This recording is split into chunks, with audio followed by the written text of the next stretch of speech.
So on a previous video, it was titled Keep It or Scrap It. I had a yellow 1990 CRX Si that had a D15B swap in it. It was titled Keep It or Scrap It because I wasn't sure what I wanted to do with the car. So I did neither of those things. I didn't scrap it. I didn't keep it. I actually sold it. So I fixed it up. I got it. It had a couple of check engine codes and some really bad suspension stuff, as you might have seen in my previous videos. I got it to a place where it was running, driving straight, reliable, and I put it on Craigslist and I sold it. So I ended up making a good amount of profit on that, and I wanted to get rid of that car because I really just wanted to put all my money into my black CRX Si, my 89. I didn't want to keep two CRX projects. It would always feel like one is getting more attention than the other, or I'm kind of putting half of any money spent into either one. So I just kind of wanted to focus on one car, and this one was the lower mileage, better condition interior. And I also just recently got the seats reupholstered, so it's really nice to be inside there. And I also put AC into to here, which I'll try to post in another video. But brand new AC system from everything, the evaporator that's underneath the dash, to all new lines except for the two coming out of the firewall, which I had to source off of Craigslist. New AC lines, brand new compressor, brand new belt, and Craigslist junkyard pulley find as well. So blows cold AC, running really well. So what did I spend the money on then for this car that would make it even better? And let me show you.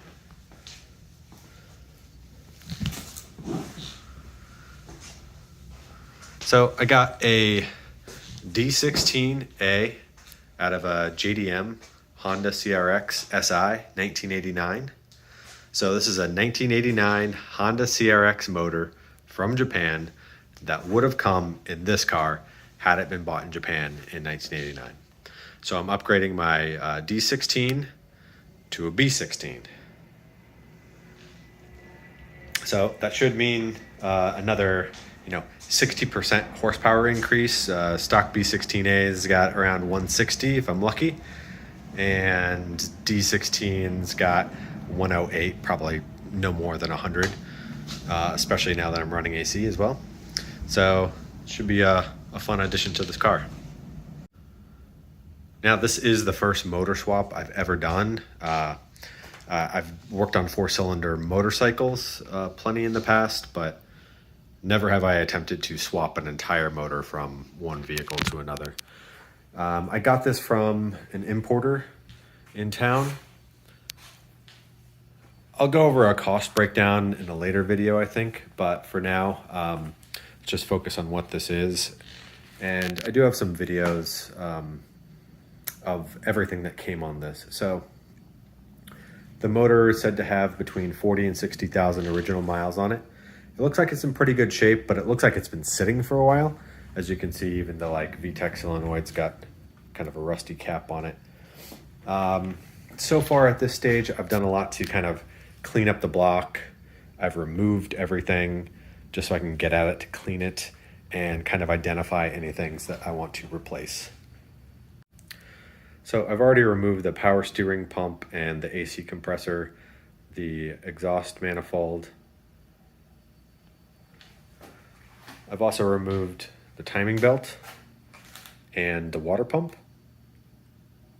and the crank pulley. I've also removed the alternator and the alternator brackets and all the belts, and also the intermediate shaft for the transmission.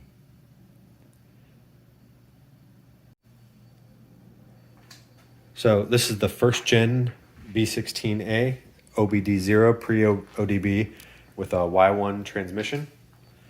And from what I could read, if your motor's stamped with a 5 instead of 1, 5 came out of a CRX and a 1 came out of an Integra XSI in Japan. So I know this came out of a CRX. It looks to me like it's in really good condition. Assuming everything works, it's still, got some oil on the top end and everything.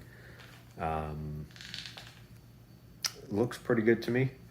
I've taken off a lot of parts like I mentioned. Came with an alternator, AC bracket, AC compressor, exhaust manifold, gasket, motor mounts, which I'll be getting new motor mounts. We'll go over new parts later. And kind of a pile of parts that I'm not going to be putting back on the car, like the power steering pump and the power steering brackets. I will be maintaining AC. That is the one thing that I kind of personally require for a car I'm driving, is it's got to have AC.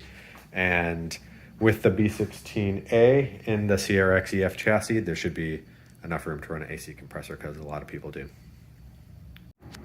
With the valve cover off, the cam lobes look really clean and smooth. Doesn't look like there's anything wrong with this motor. It's a little dirty, and it's got anywhere up to 60,000 miles on it. So one of the things that was recommended to me to do while the motor's out of the car is definitely replace the water pump and timing belt. So that's kind of where I'm starting. I removed a lot of old stuff. You can see sitting on the shelves like I just mentioned. But the water pump and timing belt is where I'm going to start putting this back together before it goes into the car. So I hope to record videos kind of showing the entire process from taking out my old motor, the D16, and kind of all the little caveats I find along the way, because, and you'll have to pardon the plane noise in the background, I do live close to an airport. There's a lot of little quirks when swapping this motor out, and I'll kind of address those as I come to those problems. But it is funny because this is a very popular swap. It's been done over and over again, and I'm just doing it in 2021. So when I go looking for information for this swap and how to do it, I'm reading forum posts from like 2000, 2001, 2007. I think some of the latest ones are like from 2010, but I'm really digging through old information, good information, but old information.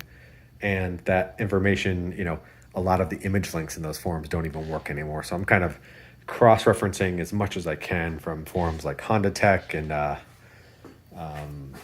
there's another CRX forum that I'm in, but just looking for all the information I need for the swap, because I think the part that I'm most nervous about is the electrical, which I think that is pretty straightforward, and rehooking up the vacuum lines and everything else that goes along with this.